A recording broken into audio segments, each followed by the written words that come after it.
Repeat that question, Rocco. She was asking if the birds go in there by themselves, or do I have to round them up? They go in there on their own.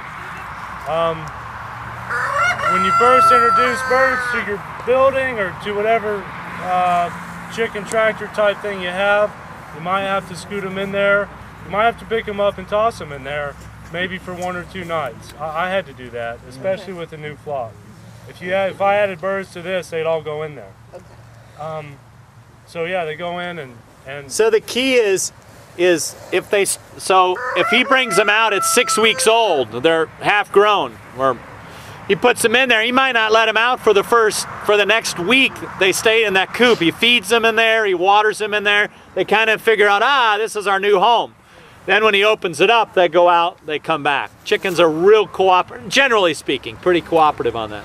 Yes, chickens are very easy with regard to going in on their own at night. But if you get into raising waterfowl, either ducks or geese, you will find that they need considerable training to get them to go inside at night. They kind of like being out in the open at night. Floating on a pond if they can. And they can get nailed by nighttime predators. So I work with them. Sometimes it takes up to 10 days, maybe even a couple of weeks. Herding them in each evening, and it's kind of a pain, but once they get trained to it, they will go inside at night, and I can shut them up and keep them safe. Do you train them with food to do that? No, No, just herd them in. And by the way, waterfowl, ducks, and geese, they're a lot easier to herd than herding chickens. If you ever try to herd chickens in the daytime, get them going someplace, it's like trying to load cats in a wheelbarrow. Do you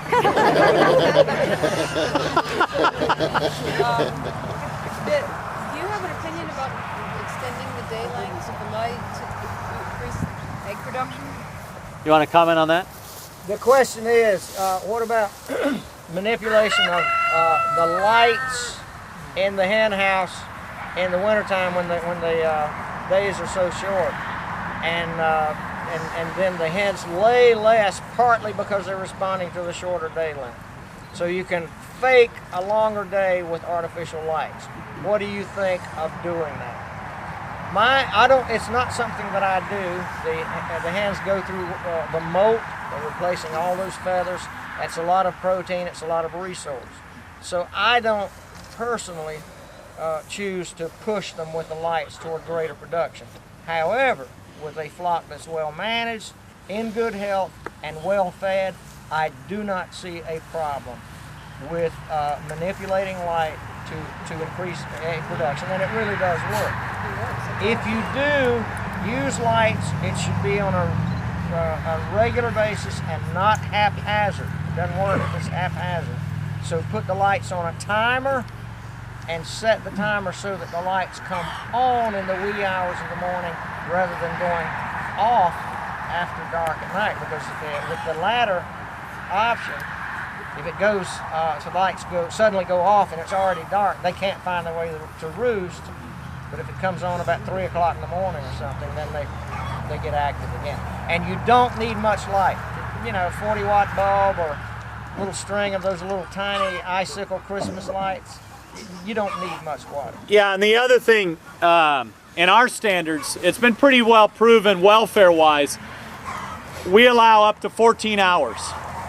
And so you can extend it that much. You go, and I agree with Harvey, turning them on at night.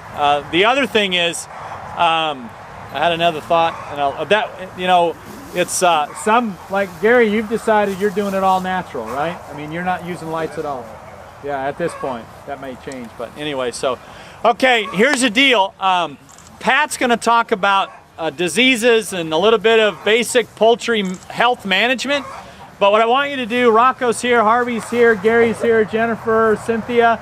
We'll take a little break here, visit the coop, visit with the folks that are here, and in about 15 minutes we'll start back up top. Keep in mind, Gary and Cynthia both have baby chicks here, and if you want to talk to them, you can about getting those babies. But we'll officially have a break and take a look at the coop and ask Rocco questions while he's down here.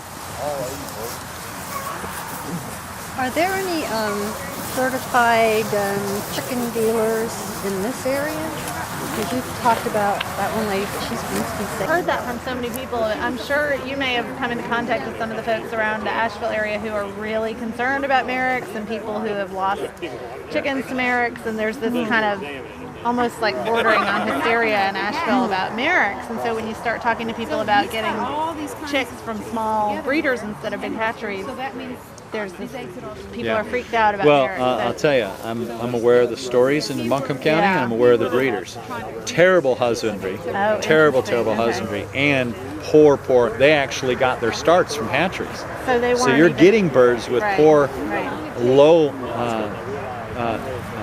disease resistance in them, and so genetics and the immune system. They started out with bad birds. And so they're like puppy milk. And so you're not seeing it as a problem. Oh heavens no, we don't. Great. None of our. We raised 1,200 birds just in some of the small flocks in North Carolina last year. We didn't vaccinate any of our birds, and and then you have the whole. Some of those people that are so uptight about getting these vaccinated chicks. They're part of the whole organic thing. I know. If it's true to organic, those birds really shouldn't have those vaccinations going into them. I mean,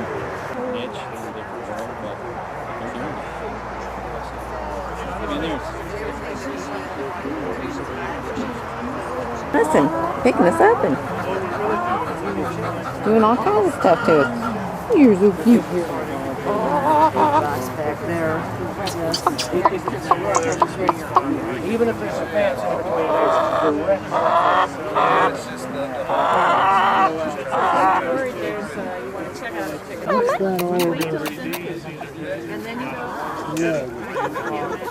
What's on your leg? What you got? Here, Boopy. Come here. I said, we got so many guests today. Hey,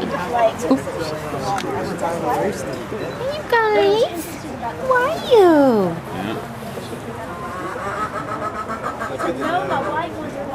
So what is that in the back? It's probably a store feeder. Oh. See, and it comes and falls down there.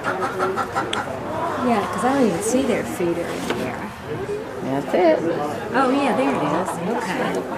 Now the feeder is that little trough right there.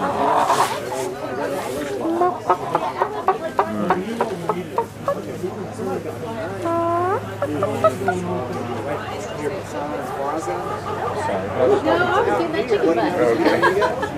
Oh wow. Oh, you get some good breeds.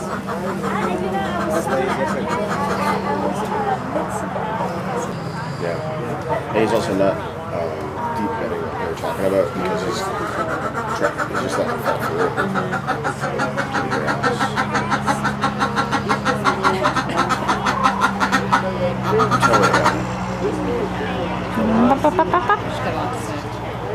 She's got a lot to say.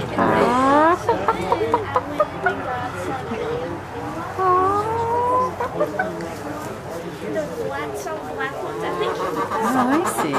Okay. Look at that.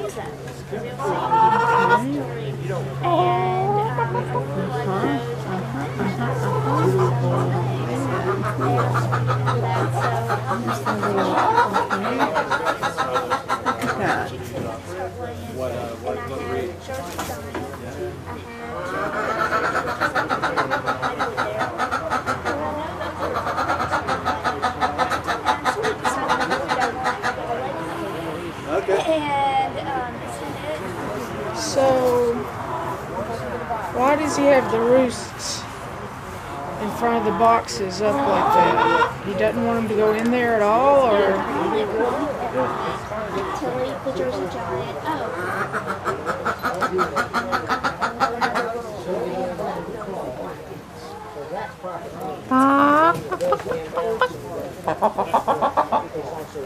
He's just not using them, right?